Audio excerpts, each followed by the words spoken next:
most important job this department is now engaged in. In 1930, the records on marijuana in the Washington office of the Narcotics Division scarcely filled a small folder like this. Today, they fill cabinets. Welcome, ladies and gentlemen, Coloradians, and everyone that's smart enough to listen from the outside. One of the most amazing plants we've ever discovered. The pot party, the trippers, the grasshoppers, the hip ones, all gathered in secrecy and flying high as a kite. All right. It's true. Back, ladies and gentlemen, to a new episode of Stoned Up and Tea with your host, as always. It's me, Kip Wilson. Today is Tuesday, October 10th. And we've got a doozy. It's been a long weekend. We've had a lot of ups, we've had a lot of downs, and we've had a lot of whatever Eve does in the middles. Wow. Fuck Middle you. tier. Yeah. It's going to be a great one. Shout out to our sponsors. We appreciate y'all. Ricky, we love you dearly. Shout out to our friends over at Connect for Health Colorado. We love y'all. We know y'all doing the community's work, the people's work, by providing health care to those that may not have the opportunity through their employer. You can find out more by going to connectforhealthco.com to learn more. Chris, how are you doing today, brother? I got to be honest with you. I'm doing better than normal. I just came from Harvest Week this past week. What were you about to say? So I'm excited to talk about that today. That's why I'm doing better than normal. Well, hell yeah. I love to see it. Yeah, it looks like a doozy. Y'all knocked that out of the park. Eve is on the ones and twos, keeping us in line. Queen Eva, how are we? I'm great. I had a good weekend. Did you? I did. We're going to dive into all of that and more. My weekend was the exact antithesis of y'all's, which sucks ass, but at the same time, I think the world calls it ebbs and flows. And for that reason, we're going to stay happy as long as we can. Chris, recap Harvest Week. Give us what we missed. Give us the weekend rundown. All right. So first of all, we went on Thursday night, but I got to give a shout out to the women behind the scenes, which is Grow House's executive director, Giselle Diaz, and Eat Denver's executive director, Kristen Rauch. Rauch. Yeah, they're amazing women, ladies of the industry.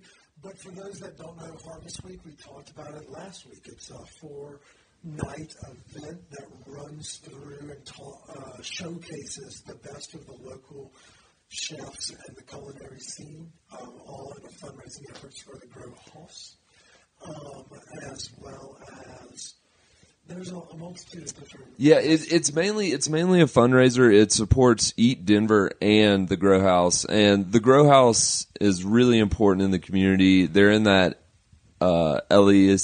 Swansea, the ES neighborhood, where they shared some interesting stories, but basically they really help people with nutritional education, wellness, and then also providing people with produce and things like that. So it's really important in that community, and this event just shines. Like, the chefs love supporting those communities, and I thought this event was just fantastic. Everybody was having fun. People are excited to be there. And each dish has to contain at least one regionally sourced ingredient. So anyways, when we arrived, I had no idea it was just going to be starting right off the bat. You know, we had a little cocktail kind of welcoming reception, but Brasserie had a past app during that time. And yeah, and if you didn't see pictures, I'm sure we'll post them again. But they had this miso butter, and they had these dehydrated radishes with this. They made a vinaigrette or a vinegar that they poured on top of it. And so you just dipped a radish in this miso butter. And radishes have that bit of kind of spice to them, but that nice crunch. And dude, it was almost like eating a chip. It's like if you want to have sex with a arugula. Yeah. You know, it's got a little bit of that peppery spice, nothing too crazy. No. Also, garlic. But the crunch. That crispiness and a miso butter talk dirty to you. Would you use it as an In between pita bread, yes. Nice. That's what we call it these days. So that was just the first course. Yeah, so that was just walking around while everybody was. Yes. Yeah, you even got a little napkin, put it in, a little cocktail napkin. So that was why we were having a few drinks, everybody kind of arriving and stuff. And then we sat down and, they told us about these two wonderful organizations. And then we dove right in. And I'm not going to lie, the first dish came out swinging. Yeah. And it was noisette. The French guy was over there in the islands. Dude, and they had like a chicory, so it was a chicory salad, but the chicory was a little warm, and they had the sunchoke puree that it sat on top of. Yeah, so it had like a shallot vinaigrette, and then I was wrong, it was candied hazelnuts on top. So you had, but dude, the chicory salad, like it's an unassuming dish, but it was so fucking good, and everybody loved it.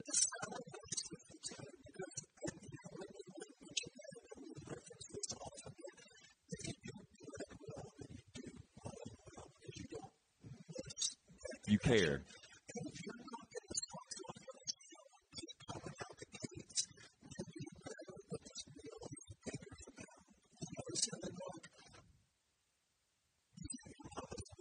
No.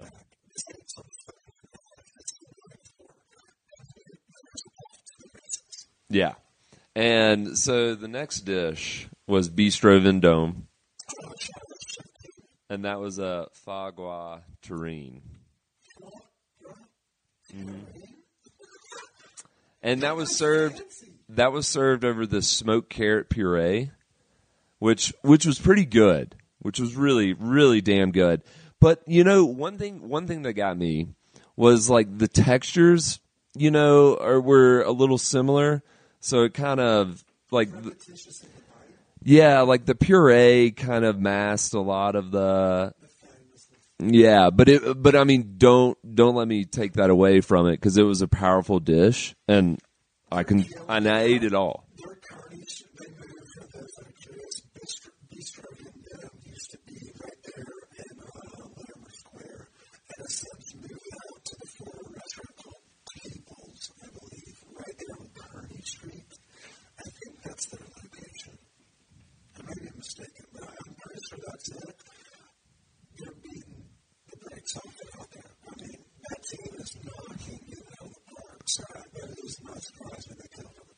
Oh yeah, it was delicious, and this is all family style. Like you've been there, so like every plate gets cleaned. This sounds like an emotional cabbage, but it's not. But that is the next dish that was served at Harvest Week, and guess who brought that? What the fuck is emotional cabbage? Ask Chef Bo from Molotov. When I saw that on there, I was like, emotional cabbage. I was like, if there wasn't a description underneath it, I would have been like, what the fuck are we getting at here? But guys, this might have been the one that really shook me. So it was charred red cabbage, and that was like wrapped around a smoked pork tenderloin. It almost looked like the pork tenderloin lived in a house of cabbage. And so when you saw it, like you just saw the red cabbage. And then, I mean, it wasn't like tightly wrapped. It was just like over top of it, but you couldn't see it. Yeah. And it was so fucking good. It was so fucking good.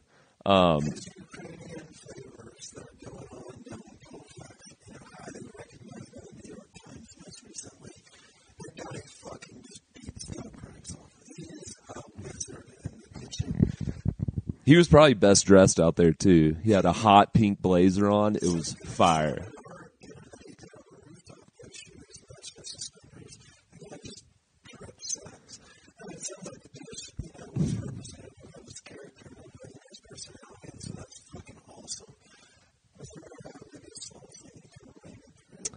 So he had this poppy seed gastrique.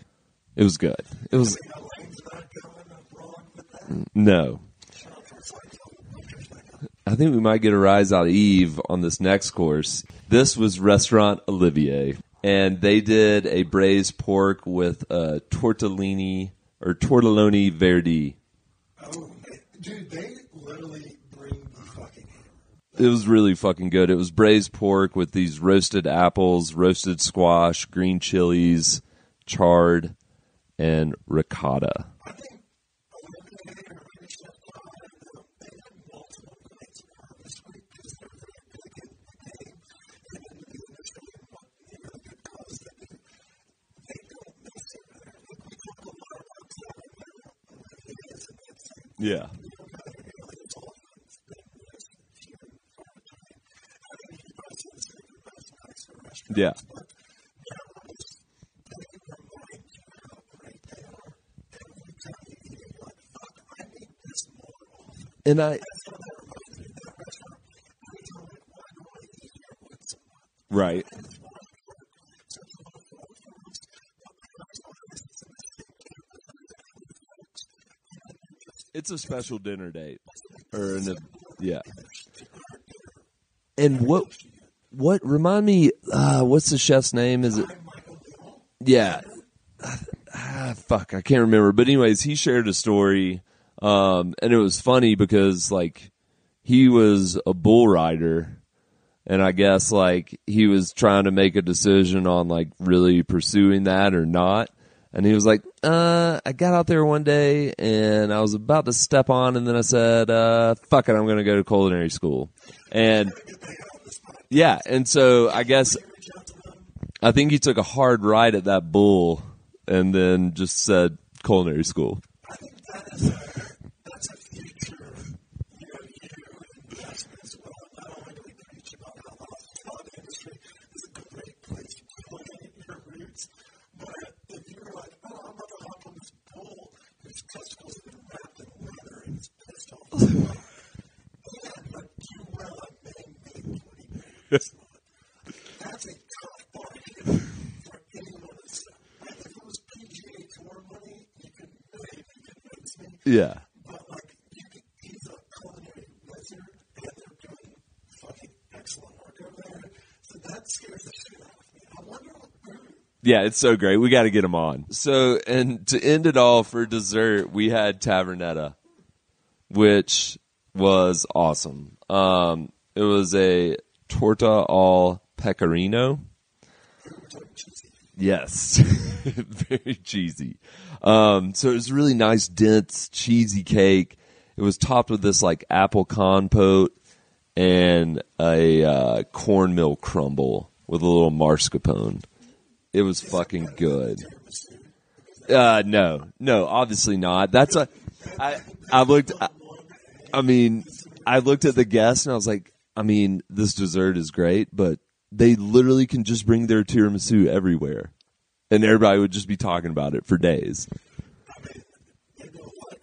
Yeah.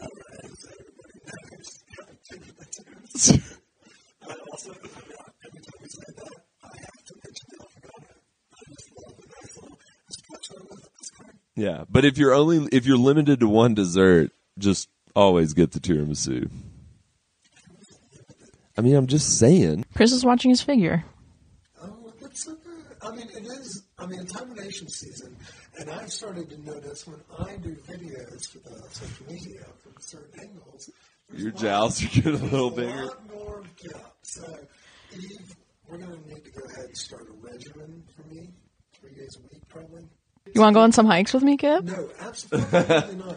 I just need you to calculate what I need to do from like 7 to 8 a.m. when we post on social media and I watch ESPN in the back. Drink a lot of water and fast. Lift some weights. Okay. Ooh, pump. Do like 10 push-ups.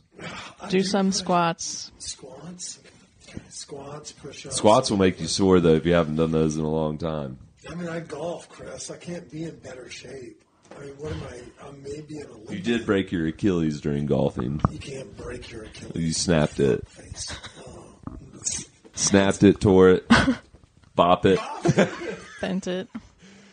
Okay, so that was a really good harvest meal. And this is for those.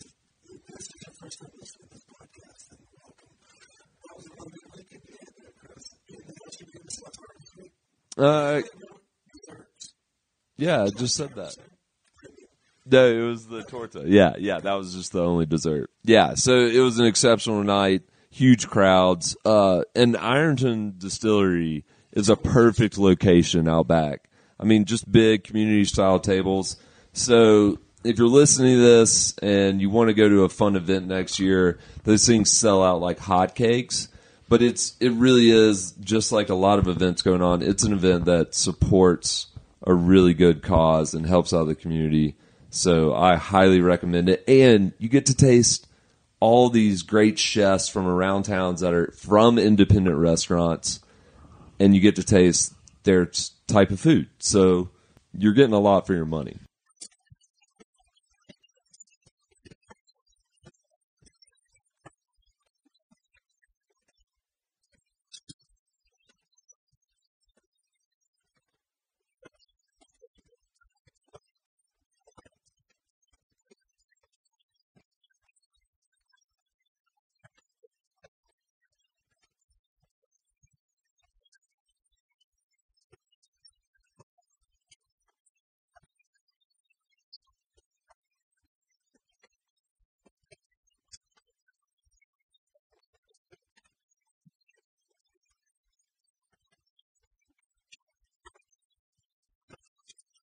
Yeah, and Eat Denver and Grow Health both have events throughout the year, so you don't have to wait till Harvest Week to try some of these restaurants or try some of the great events that Eat Denver does and Grow Health does. Enough about Chris. E, tell me about this corn maze. I know this is going to give Chris the willies because he's about as smart as a fucking bear. Did you get lost? I did not get lost. Like, you promise? I promise. Were you ever worried, like, oh, fuck, No. I may not be able to find my way out of here? No, not for a millisecond. But you can't see over. Were there signs in there? Were there arrows? No. Okay. There were a lot of turns where Yes. how many times did you dead end? And this is no like implication of you being on Chris's couch. Like you're totally yourself. How many times did you dead end? Okay, just so people know, I went to Anderson Farms and the normal maze that's not haunted. A couple dead ends. It's more like you just get sucked into the loops. So it was a lot of like, oh, So I'm you back did where I get started. lost. Calm down, Chris. Not really. It was just like, oh, I took a wrong turn. That's not getting lost. Chris is talking about like what happened when his dad left him at the fair that time. Like He said he'd be right back. But yeah, you're gonna dead end. But Yeah. was there a fair amount of them? Like this is a fun little like 4-hour spend, or is it like Survivor, 12 minutes? No, I think I read that the cornfield's like 8 miles long or something. Like if you keep going or something. I don't know how that worked, but That's how that works. you can spend a long time there if you want. But we just did it for like a half hour, Okay. and you can hear the people like screaming, behind you, and like you're not in the middle of nowhere. Like if you really had to, you can just go out the side and cheat. Just like go down a row. You know what I mean? Yeah, I do. So like, So- if you needed to get out, you can. Yeah, It's yeah. family friendly. But I think we kind of jumped really too quick in our guns. Yeah. How was your weekend? Great. I had fun at Anderson Farms. Okay, nice. Now we put See, my corn It's maze. fantastic. Anderson Farms, how far of a drive is it? Do you need a DD? Can we drink at the venue? Give us the I mean, I think it's like basics. 40 There? No, you can't smoke. You can smoke there. Sure. No, it's like 45 minutes away, in the middle of nowhere, wherever. They had a pumpkin patch, with a bunch of different pumpkins that were like actually like really pretty. I was like kind of impressed with the variety. Like goblets. Those like weird, like Yeah, they did have some of those. Yes, gourds. That's Goblets or- goblets. I mean, they're the shape of one, I guess. Okay. Well, the corn maze I went to was a goddamn escape room. It felt No, like. Chris, we remember, but we're also Was it at night or during the day? You got lost. during the day. It was during the day, right? Sun was out. Yeah, but I wasn't Wow. using. I didn't. Not even night? I didn't remember how to tell from the sun. But anyways, okay, hold on. But you said there was a scary. Full daylight. He was lost. What happened when you got lost in the maze? It was called a corn maze escape room. Okay. Okay. No, it wasn't. But Oh. it felt like that. Except there were no clues and there were no directions. And so I got lost in there. But luckily they have people in there that can help you. Oh, you had to ask for help.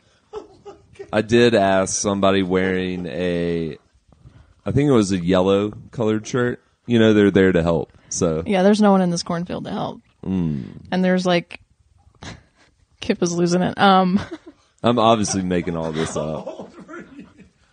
He's like, yeah, I'm 24. 27. You learn a lot. It's obviously stuck with you. Like, it affected you. Yeah, well, you know. Have you ever been lost, Eve? It Not in a affects you? cornfield. Okay. I got left at a grocery store. Shout out to Miss Odessa. I love you to death. She was awesome, and we called her at home from the customer service desk, and she was like, shit, I forgot what else. She let me out. I love her to death. She's a wonderful woman. Did you get a Dr. Pepper while you were waiting? Zapp's chips. Nice. All right, Eve, so it has a big selection of gourds and possibly giblets and gimlets. Yes. Giblets. And a maze and a bunch of stuff for kids, but also, you know, there's the terror part. So I did the terror in the corn. And do you think I was scared? No, I think that you have this like thing about you where you scare the people that scare you. Yeah, I could see you like yelling at them. Dude, yeah, like coming back. But at the same time, did you jump? Well, guess what? You cried. I screamed multiple times. I scream. I get scared. Is it a high shrill or what's your scare scream? I'm not doing it. I can't do it here. I'm not going to do it here. But it's like a mile long. Credit score. I don't care about your credit score. All right. I feel like I can guess, too. Woo. It's low. Anyway. In the middle, and I got this fucking middle. Anyway, it took like a half hour, maybe 40 minutes to go through the whole thing. So it's like a long... Drawn out scare. Are there like Kind of. strobe lights and shit in there? Yeah, each room had different things. Like there was one that was full of fog, and they just had like laser lights, and then I like thought people on this the was- ground would like jump out at you because you couldn't fucking see them through the I thought fog. this was like in a corn maze, but this is inside. It technically is because you are walking like between the houses. You are going between corn, so it is. But it's like there's only one way you can go. You mean like there's a row of corn? So once No, you no, walk it's in- corn, or is this field of fucking dreams, and then you walk through a barn, and then you go back into a field again?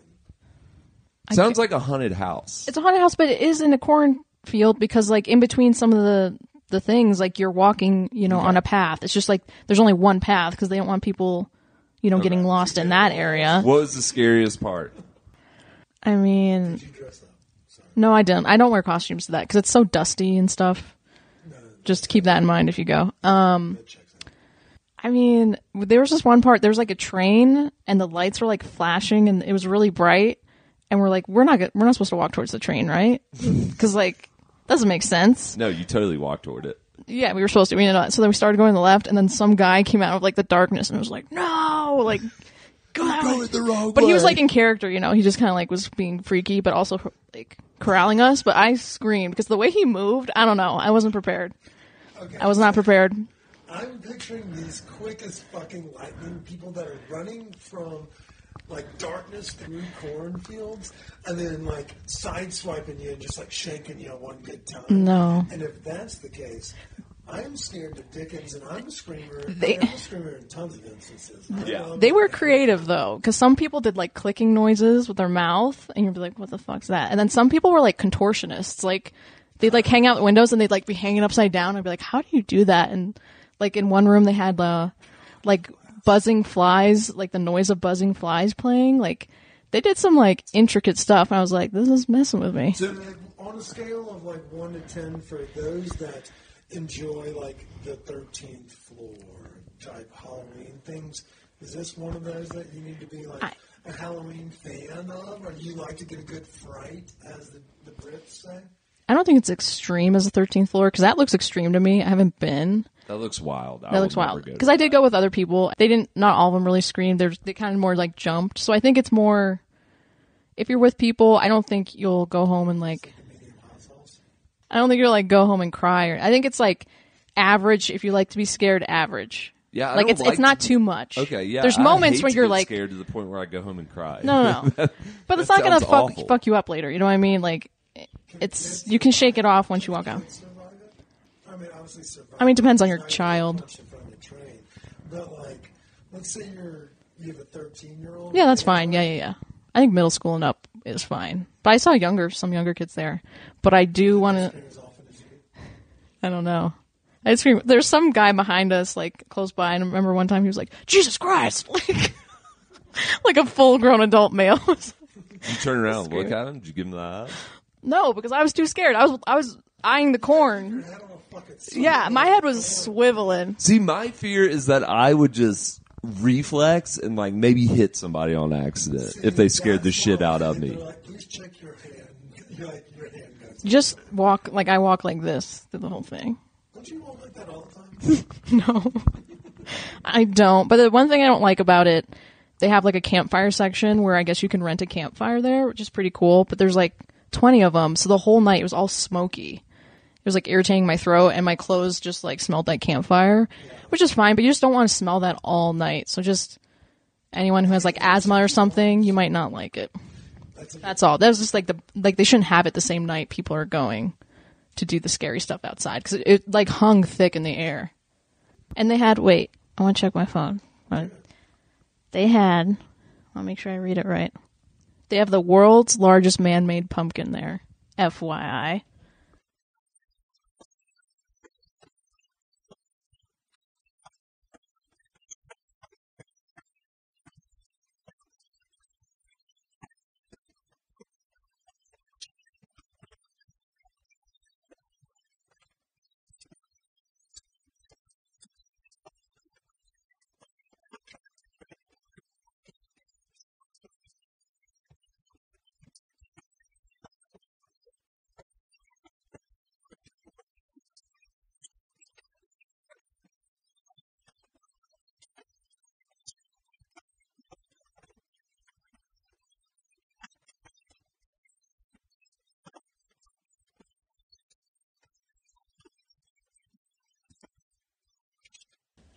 Did you see it?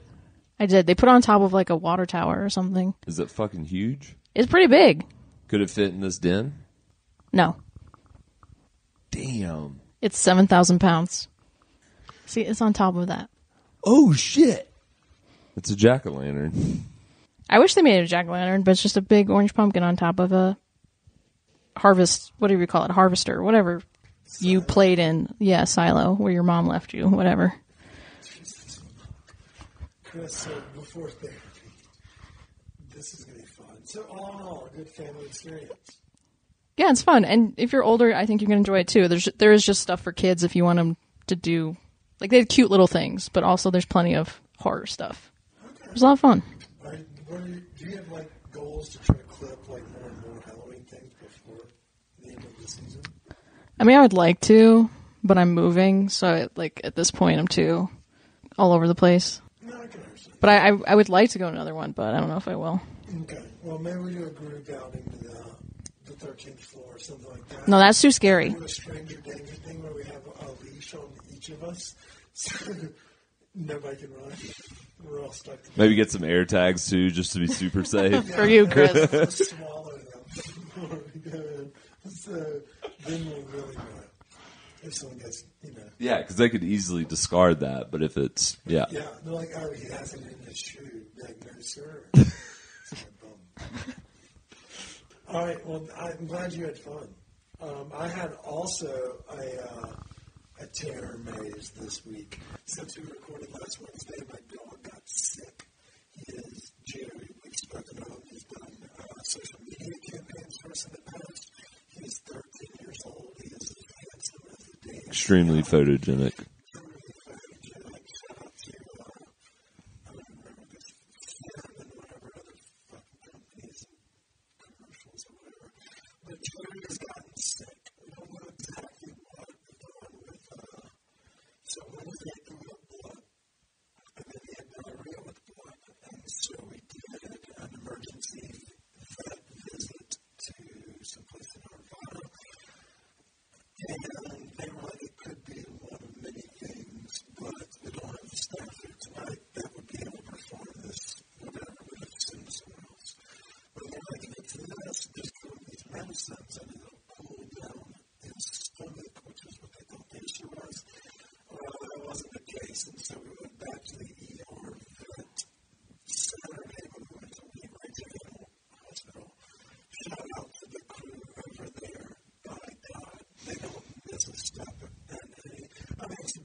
Yeah. like an urgent care type fix.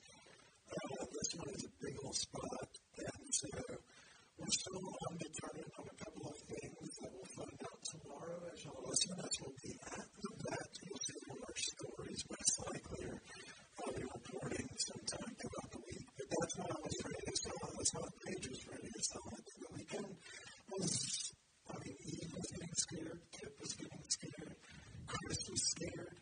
I don't exactly know what's happened. I was scared on Saturday, so that counts. And you're fucking fantasy football against me. So, everyone was scared this weekend, but you've been on the up and up today, started eating human foods. So, we hold reservations that maybe he will be okay. And we'll know more Tuesday, and we'll report back on this podcast here Wednesday. But for those that have been with us since, 5 or 6 years ago, you know Jerry, you've heard him clack, he's been on many episodes. He's been in many social media posts and things of that nature. And we love him dearly, and we wish him all the best. I went out here and there to run errands, go to pharmacies or whatever, and would stay at the house just in case, because he kind of was lethargic and anemic. So I got to get out today and get a couple good laughs, and thanks to you clowns, also besides the Eve's text messages is preposterous. It's so funny. I'm so glad I saw that. It looks like a jitterbug phone. Yeah. Do we need to just get you a phone with numbers? We'll just put our phone in the The contact. text isn't that big. It's like if you hold down the number 2 and call your son, he was going to use that. I could see. Me, and then we'll be 3 and 4. Eve, are you already at the point where you're busting out the light on your phone to look at the dinner menu? No, You're not there yet. I'm not there yet. She said that very No, but I am. I do get pissed when you have to scan for the menu and you don't have the fucking hard copy. That is I hate that. An old person thing, but that's also kind of a COVID thing. Like, if we're not masking, why are we like, oh, we can't touch menus? Like, and I feel bad for people. What if they don't have a smartphone? Also, though, How the you fuck are know you gonna how order? expensive it is to like just print menus and shit like that. Then don't open a restaurant. I don't give a fuck. I want a hard menu. Whoa. I mean, that's why we hired her. She is an inner 60-year-old. You are my dad to a T. No. You're not the only person with this complaint. No, you're And not. So it's not like it's unfounded. I think part of it is, yeah, it's cheaper to update a digital format, obviously. But at the same time, there are just like... You're going to pay for my data plan to use this to scan your stupid fucking code? All for free Wi-Fi. Don't be obtuse. Shit, before we go, she won the challenge, technically. If this is how she wants to be remembered on this podcast, I'll play back the clip right now. the first person to bring apple cider donuts to a recording that are not from a local grocery store, $100. To what you said, because I'm not fudging anything. You said bring in apple cider donuts, and I did. Nobody remembers last week. Did I just tell you? Yeah, I completely forgot about this whole ordeal, but I appreciate you remembering. Right, so I do remember us talking about apple cider donuts, and so Eve has brought us some. Where are they from? They're from Anderson Farms. Okay, so we have 2 Anderson Farm donuts. When are they from? Saturday. Chris? Early morning or Nope, late at afternoon? night. Because I'm not doing this Okay, for fucking okay. At Hold night? on. And did Things are hard. you bring him inside or did I left them in nope, my you car. left those in the car? Yep, because it got really hot and then it got really cold overnight. So I think the frost. They is were really, nice and warm when I fucking ate them. Christ. This is like a gobstopper. This is no indication of Anderson Farms apple cider. No, it's donuts. not. This is an indication of how Eve treats her, what we thought were friends, but turns out just employees. Cheers. Here. It's stale. But I tell you The what, smell is fucked. the flavors are... I get a little bit of apple, get a little bit of cider. After eating a little bit of this, I feel a little bit more like Paul Hollywood. If you just took a, Stodgy. if you just took a, I sleep with younger women to make myself feel better. My name is Paul. dude, this would be the worst treat to consume after a giant bong rip. Your mouth, You have to delete all of this. This is no indication of how this farm should be represented. It's like stuck in my throat. Did you eat the whole thing? No, fuck no. Oh. It's like chalk. No, you can't finish it. It tastes like a rock. You're welcome. Thank you. Were those on the dash? No, they're in the middle part. Eve, before we go, give us an Eve fact of the week. Fine. You're gonna give me shit, but whatever. What's new? Yeah, what's new? So I tried out for the softball team in high school, even though I didn't really know how to play. I was just like, why not try it? And I didn't make the team. Shocking. But I do want to say, it was a one-day tryout, which was bullshit. Half of it, we were running for like an hour of it. They were like, go run on the field or whatever. And then there was like 20 minutes of throwing. And then they were like, okay, bye everybody. And then they were like, oh yeah, you didn't make it. So I think they already had people they were going to bring back. Or they people that knew the rules of the game. Hold on. It sounds like your parents just let you take yourself out there for failure. Were they like, our daughter knows jack shit about this sport, I mean, and we're the going to let vague- her try out? I knew like the vague rules, but I just mean like I didn't know how to like hold the ball and stuff like that. To be fair, that is a little bit of a peculiar situation because they cup it juxtaposed to gripping it. Like there's a totally different game set. And depending on what position of the field you're playing in, you're gripping as opposed to cupping. And so Yeah, so I wasn't like hardcore. I was like, I kind of don't like how they. Do you have a mile time? We're- I don't know. we're- Judging me on how I work out or lack thereof. What's your mile time? I don't know. I don't like running. Okay, if you could go back, if you could go back in time and watch yourself at those tryouts, and let's say we score you on running, throwing, and catching, fielding. Where do you think you would? What was your weakest? Okay, you see, we didn't even do all that on the tryout. That's why I'm saying this was bullshit. Because I think the coaches just had like people because it was like every other day, like it was going to be like JV, It was a varsity, formality. JV, varsity. Okay. Yeah, it felt very like they knew who they were going to pick because they were on the team last year. Because I tried out, I think like sophomore, junior year or something. I don't remember. So I feel like literally that's when I had you're like good. 20 minutes to shine. And it's like, I'm not going to shine for 20 minutes on my first day. Not if you've never played. But obviously you do have a strong affinity since, Rockford Peach. Yeah, I guess. You kind of are a sports person. You try to pretend like you're not by reading and watching movies that no one's ever heard of. I think you're a closeted sports person. But hey, we'll have updates for everybody from what's coming up this weekend to Europe to how is Eve going to kill us? All of these and more coming up on Thursday's episode with Chef Linda from the Party Time. Excellent. Until next episode, stay high, stay hungry. Don't be frightened. Apple cider donuts. Did I say that in the last one, though? Did I say cider donuts in the last one? Cheers.